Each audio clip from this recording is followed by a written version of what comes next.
Merhaba güzelliklerim, hoş geldiniz. Ben de size yine çok hoş ve çok güzel, pratik bir bebek yeleği ile geldim. Bugün bunu öreceğiz birlikte ve şöyle bakın çıtı pıtı bir örnek yaptım. Şöyle yakından göstereyim. Çok tatlı oldu teyzeleri bu ve bunu anlatacağım size. Çok pratik ve kolay bir şekilde öreceğiz. Boyundan başlayıp etek uçlarında bitirdiğimiz bir model. Bakın kollarını da örneğiyle bitirdim. Harika bir iş oldu. Detaylı bir şekilde başta gösterdim zaten ve çok şahane bir yeleğimiz oldu. Bebek iplerinin hepsiyle yapabilirsiniz. Canınız hangi ipi istiyorsa onunla yapabilirsiniz. Ben 300 metrelik ip kullandım ve 1,5 ip gitti. Yani 1,5'tan hatta biraz da az burası. Mesela hırka da yapacaksanız 2 tane ip alarak yapabilirsiniz. 3 milimlik bir tığ kullandım. Şöyle ama sıkı örmedim. Eğer ki sıkı örüyorsanız 3,5 ya da 4 milimlik bir tığ kullanabilirsiniz. Başka da bize bir aparat lazım değil. Düğme delikleri yapmadım. Neden yapmadım? Şimdi şuraya bakın, şu kısma 3 tane düğme yaptığınızda zaten trabzan aralarından düğmeler rahatlıkla geçecektir. Bakın şunlardan. O yüzden ekstradan bir düğme deliği yapmadım. Bunu da böyle yaptığınızda önü tamamen kapanacak. Çünkü burada şurada bir işlemler yaptım ve bura bakın birbirinin üstüne zaten otomatikman denk geliyor. O zaman ne yapalım? Hadi örmeye başlayalım. Alın tığınızı, ipinizi, gelin birlikte örelim. Evet, öncelikle ipimizle tığımızı birleştirelim ve bakın çok sıkı değil, çok gevşek de değil. 72 tane zincir çekelim.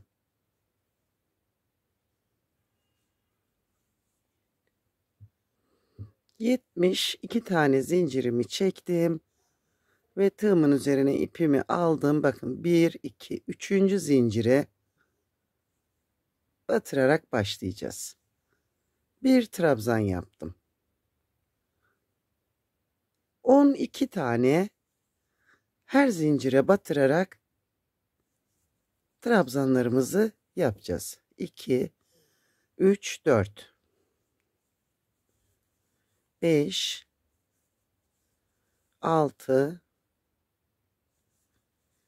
7 8 9 10 11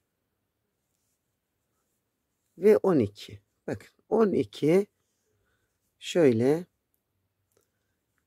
1 2 zincir çektim ve son battığım yere batırarak bakın aynı yerden buradan yine 12 tane trabzan yapalım. 1 2 3 4 5 6 7 8 9 10 11 ve 12. Bakın ön birinci kolumuz 1 2 zincir. Şimdi arkaya geçeceğiz. Son battığımız yere batırarak 22 tane trabzan yapalım. 1 2 3 4 5 6 7 8 9 10 11 12 13 14 15 16 17 18, 19, 20, 21 ve 22. Bu da arka için bakın böyle 22 tane. 1 2 zincir çektim ve son battığım trabzana batarak 12 tane trabzan yapacağım. 2 3 4 5 6 7 8 9 10 11 12. Bu da ikinci omuz için. Şöyle bakın tam göstereyim. 12 tane trabzan. 1 2 zincir. Son battığım yere batırarak 12 tane daha trabzanımı yapacağım.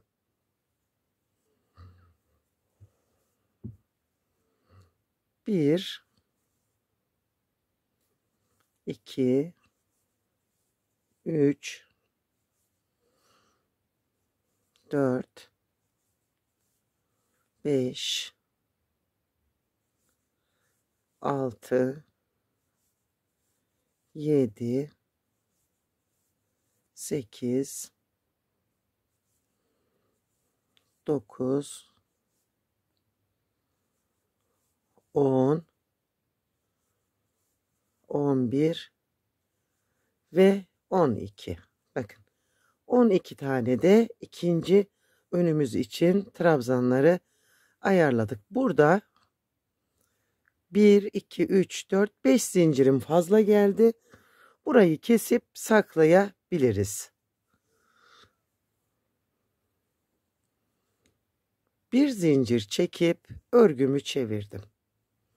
Bakın bu kenar güzel oluyor. Burada değişik bir dönüş var. Bakın bir zincir çektim. Tığma ipimi aldım. Hemen birinci trabzana batırdım. Bakın şuraya. Ve 2 kere de çektim. Bu güzel duruyor. Ve bütün trabzanlarıma bakın birebir batırarak artış noktasına geleceğim. 2 bir şeklinde artışlarla ilerleyeceğiz.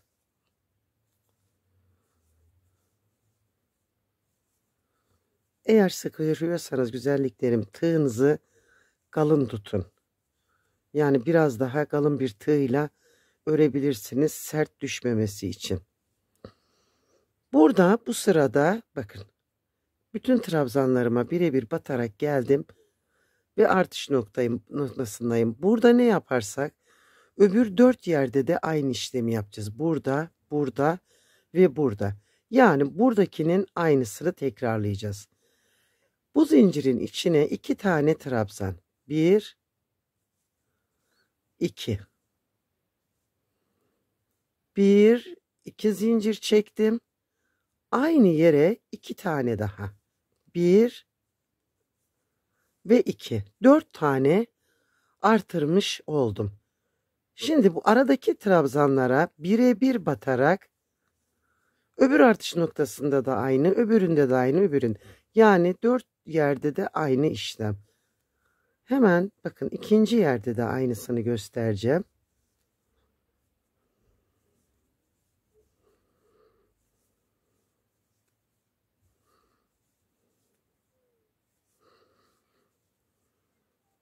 Bakın geldim. Buraya da şimdi 2 tane trabzan. 1 ve 2. 1 2 zincir çektim. Aynı yere 2 tane daha. 1 ve 2. Aradakilere birebir batırarak öbür 2 yerde de aynı şekilde yaparak sırayı tamamlayalım. Başlarken bu zincirimizi de bir trabzan olarak saymıştık ve bu tepeye batırıp buna da bir tane yapmamız gerekiyor. Bir zincir çekip örgümü çevirdim. Tekrar ipimi aldım ve bakın bu trabzanı bu şekilde yapacağız. Ve gördüğünüz gibi bitişte de şu ikiliye batınca bu kenar çok güzel duruyor.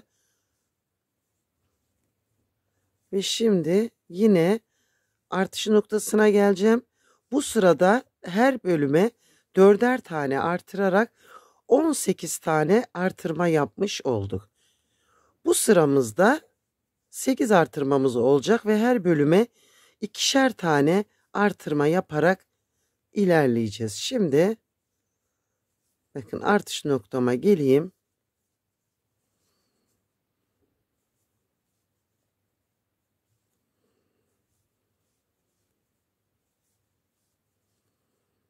Ve bu. Bakın.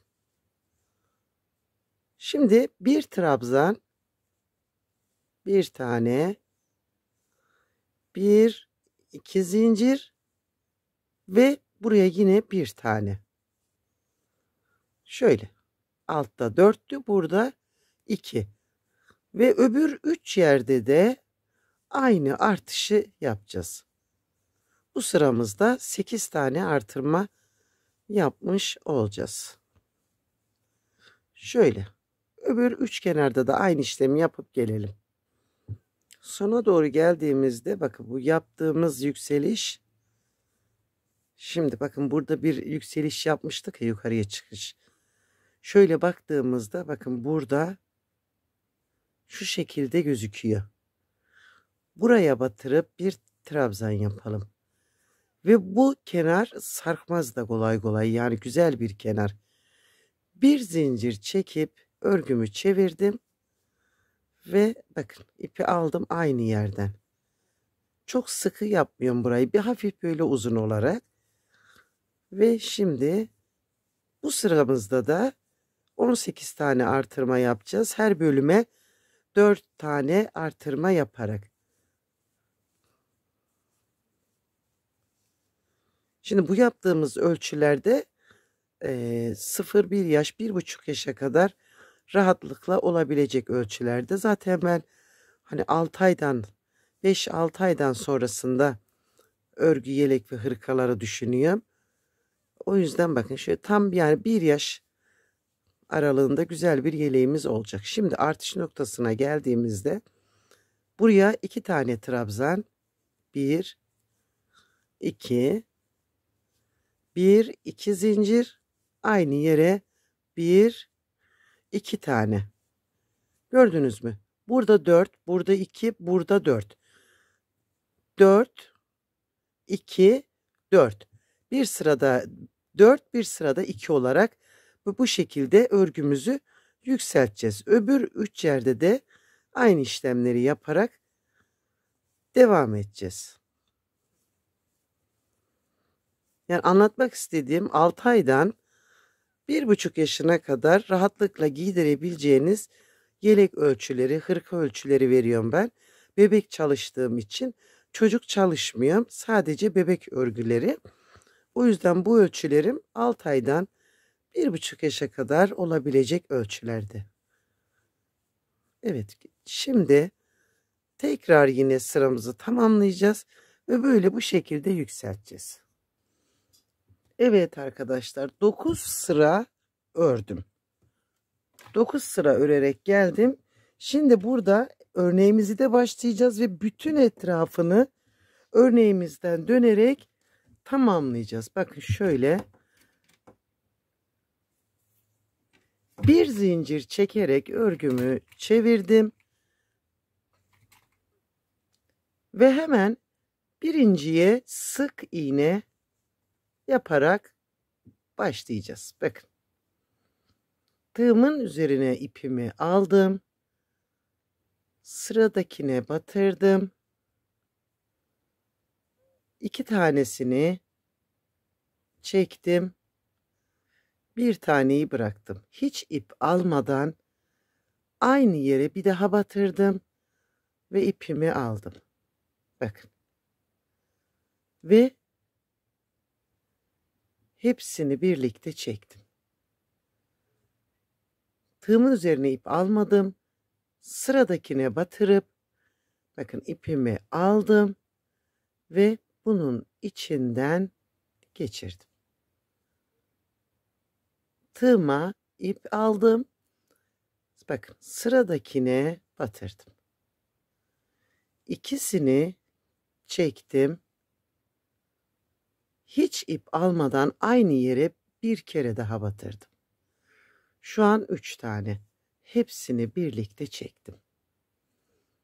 Sıradakine batırıp bakın ipi içinden geçirdim. İpimi aldım. Sıradakine bakın.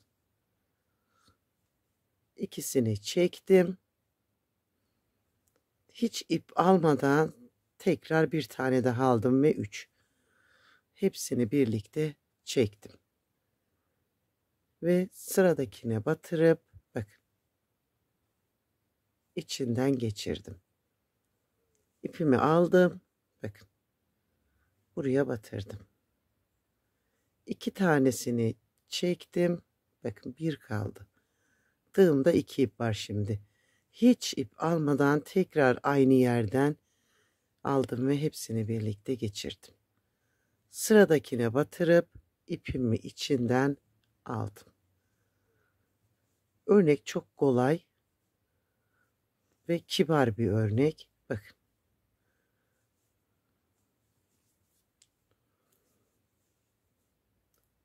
Bu örneğin bir de böyle ip alınarak olanını yapmıştım ben.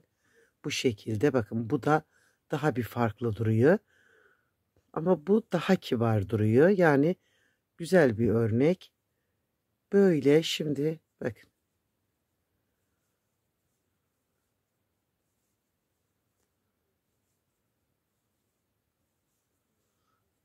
Kol ayrımına kadar geleceğim.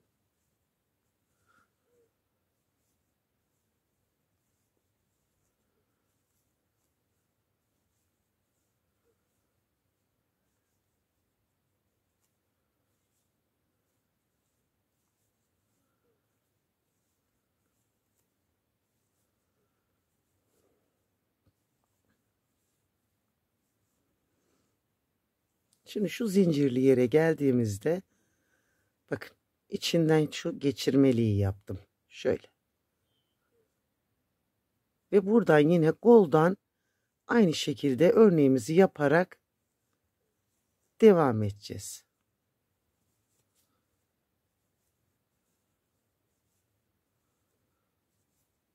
Ve böyle şimdi ilerleyelim. Şimdi bakın şuraya geldiğimizde tek kaldı oldu ki diyelim. Bunu bırakıp yine zincirin içinden devam edebilirsiniz. Yani o teki bırakabilirsiniz orada ve yeniden örneğinizi yaparak ilerleyebilirsiniz. Bakın kol kenarı şöyle şu şekilde boncuk boncuk duracak bakın. Gördünüz mü? Bunu yaptık. Bu bizim kol süslememiz de oldu. Örneğimizi de kurmuş olduk. Bakın çok güzel duracak bu örnek. Ve bir bebek örgüsü için harika bir örnek bu. Ve şimdi sıramı böyle tamamlayacağım. Evet, bu da tamam. Bakın böyle çok güzel bir görüntü elde ettik. Burada şimdi kollarımızı bırakıp eteklerine doğru ilerlemeye başlayacağız. Şimdi güzelliklerim burada önde 4 tane artırma yapacağız. Aralarda çift batarak 4 tane artırma elde edeceğiz. Bir zincirimi çektim mi örgümü çevirdim. Bakın. 1. Şimdi batış yerlerimiz bakın belli burada. Şöyle çift kanadından arkadan baktığımızda gözüküyor. Şu 2. Bakın. 3 ve 4. 4 tane ördüm. 5.'ye 2 tane batacağım. 1 aynı yere bir tane daha. Başlayalım yine. 1 2 3 4 4 tane ördüm. Beşinciye çift batacağım. 1 2 2 tane artırdık şimdiden ve yine 4 tane öreceğim. 1 2 3 4 beşinciye çift batıracağım. 1 aynı yere bir tane daha. 4 tane öreceğim. 1 2 3 4 beşinciye çift batıracağım. Şöyle. Burada 4 tane artırmamızı yaptık. Şimdi bakın kolun artış noktasına şu tam ortaya geleceğiz.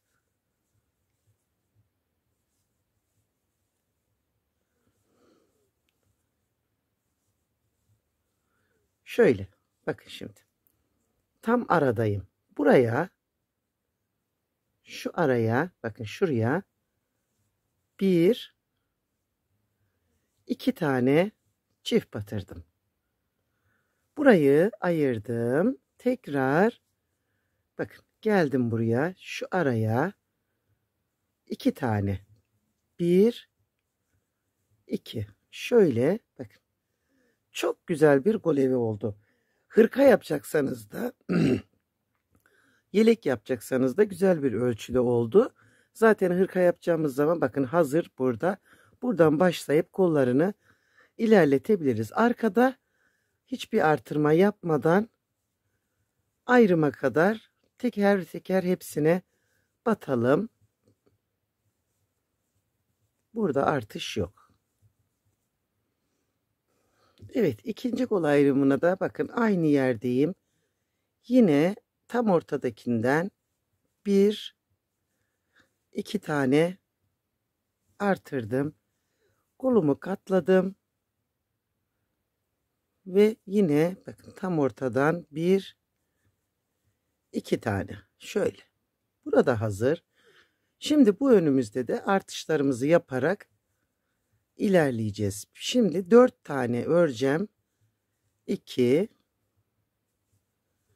3 ve 4.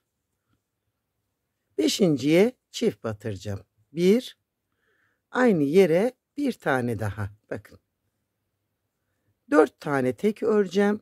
1 2 3 ve 4. 4 tane tek ördüm. Beşinciye çift batıracağım. 2 tane artırdık yine. Şimdi üçüncüleri yapacağız. 1 2 3 4 tane tek ördüm. Beşinciye çift batıracağım. Ve yine son artırmamıza doğru gidelim. 4 tane tek ördüm. Beşinciye çift batıracağım. Ve 4 tane de burada artırmamı yapmış oldum. Bu da yeterli. Ve sona doğru ilerleyelim.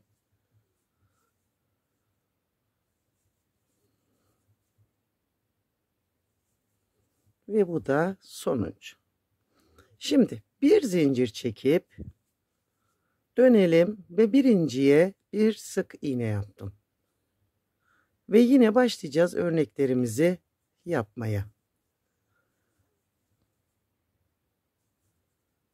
Bundan sonrası bu şekilde ilerleyecek.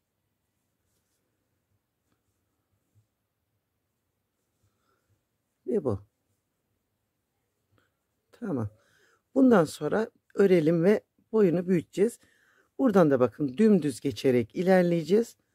Şöyle göstereyim. Örneklerimiz boncuk boncuk gözükecekler.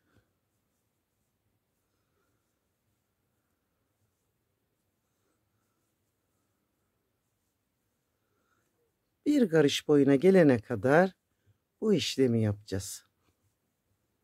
Bir sıra örnek, bir sıra trabzan.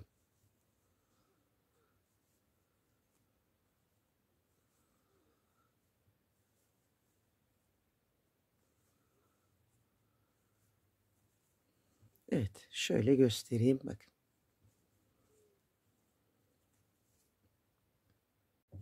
Evet güzelliklerim, bakın ördüm. Size yaptığım örnek sayısını söyleyeyim. 1, 2, 3, 4, 5, 6, 7, 8, 9, 10, 11, 12, 13, 14. 14. Bakın örnek böyle. Şimdi bunun altına başka bir şey yapmamıza gerek yok. Bu şekilde kalabilir. İsterseniz kenar süslemesi yapabilirsiniz. Ki gerek yok gibi, bakın gayet güzel görünüyor. Koluyla da uyumlu. Şimdi bir de şu kenarları bakın. Buradan başlayalım. Yakayı da dönelim. Buradan aşağıya şuraya kadar aynı bu tığlamamızı, örneğimizi yaparak ilerleyelim. Bu da isterseniz tabii, ama yaparsanız daha da bir güzel olacak. Şimdi köşeye kadar geldim ya, ters yüzden yapmamız gerekiyor. Ön yüze örneklerimizin düşmesi için. Şimdi birinciye yine bir sık iğne ile başladım. Ve bakın böyle örneklerimi aralara, bu bakın batış yerlerine batarak aynı şekilde örneğimi yapacağım.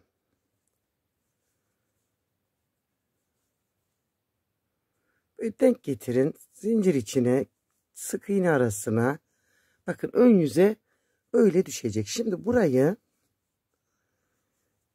gelişine ne bol olsun ne gergin olsun, şöyle bakın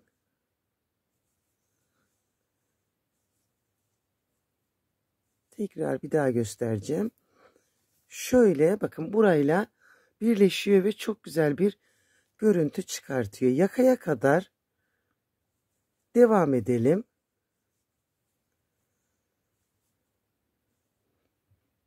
Evet, yakaya kadar geldim. Bakın şöyle çok güzel oldu. Çok şahane yakıştı buraya örneğimiz. Şimdi bakın yakamızdayız. Yakamda bağcığımızı geçirmek için bir alan oluşturacağız. Şöyle bakın şimdi. Trabzanı arkadan boşluğundan alarak yapacağım. Tepe noktaya değil de bak, boşluğundan aldım ve şöyle. Buraya bir tane trabzan yaptım. Tekrar ipimi aldım. Sıradaki trabzanın tepe noktasına batırıp hepsini birlikte çektim. İpimi aldım. Sıradakini arkadan taktım. Bakın. Tığımın üzerine boşluktan aldım. Ve buraya bir trabzan yaptım. Tığımın üzerine ipimi aldım. Sıradakini tepe noktasına batırarak hepsini birlikte çektim. Sıradakini arkadan taktım. Böyle tığımın üzerine aldım. Ve sıradakini bir tane tepeye batarak bir tane boşluğundan alarak önde bir kanal oluşturmuş olacağız. Bakın hemen şöyle bakalım. Bakın şu dişlerin içinden bağcığımızı geçireceğiz. Şuraya artış noktasına geldiğimde, bakın artış noktasına geldiğimde atlatacağım, boşluğunun içine batırdım. Burada 2 taneyi bıraktım. Ve yine buradan 2 tanesini bıraktım, aldım.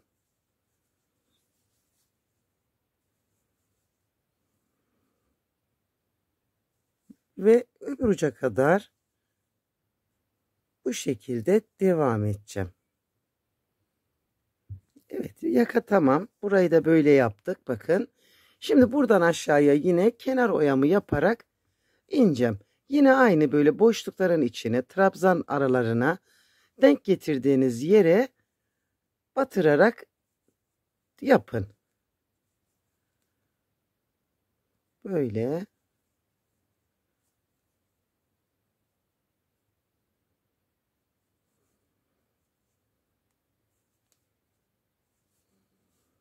Yani alttan yukarıya nasıl çıktıysak aşağıya inerken de aynı şekilde. Değişik bir şey yok. Mesela burada bakın trabzana denk geliyor ya. Hemen şöyle arasından girip örneğimi yine yaptım.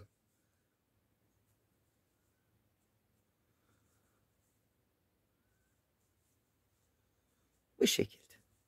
Yapalım ve bitirelim.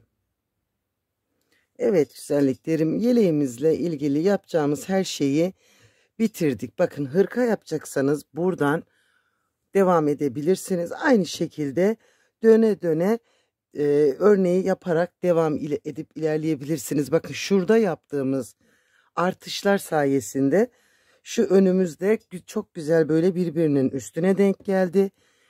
2 kat yaptığım iple de bir zincir çektim. Ve bakın o yaptığımız tünellerden şimdi bunu rahatlıkla geçireceğiz. Bakın burada ön yüzde böyle diş diş gözüküyorlar ya. Buradan çengelli iğne yardımıyla bakın biraz daha küçük bir çengelli iğne de kullanabilirsiniz. Böyle bu kanalların içinden ipimiz bakın bu şekilde geçiyor ve güzel bir görüntü elde ediyoruz. Böyle hepsinin içinden. Ha bunu yapmadan da geçirebilirdik ama bu da ayrı bir güzellik kattı. Hem de boyunu biraz daha yükseğe çıkarttı. Bakın. Şöyle. Umarım buraya kadar sabredip beni izlemişsinizdir. Kanalıma abone değilseniz abone olabilirsiniz. Benimle birlikte bu güzel ve kolay yapılan, pratik yapılan yelekleri birlikte yaparsınız. Ben de işler çok kolay, sıkılacağımız işi asla yapmıyoruz. Hem pratik hem kolay hem de keyifli örülen örnekler yapıyorum ben. Pratik bir şekilde ortaya işimizi çıkartmış oluyoruz ve yumuşacık bebek yelekleri yapıyoruz. Şöyle 1,5 ip gitti buna yine. Başta da söylemiştim. Yani hırka da yapsanız 2 ip bu ölçülerde yeterli gelecektir. Şöyle bunun uçlarına pompon yapabilirsiniz. Ahşap boncuklar takabilirsiniz. Süslemeler yapabilirsiniz. Ve bakın şöyle de iç yüzünden görünüşü. Bu da dış yüzü. O zaman ne yapalım? Ben yeni modelime başlayayım. Siz bunu örüp bebeklerinize giydirebilirsiniz. Hoşça kalın. Sevgiyle kalın.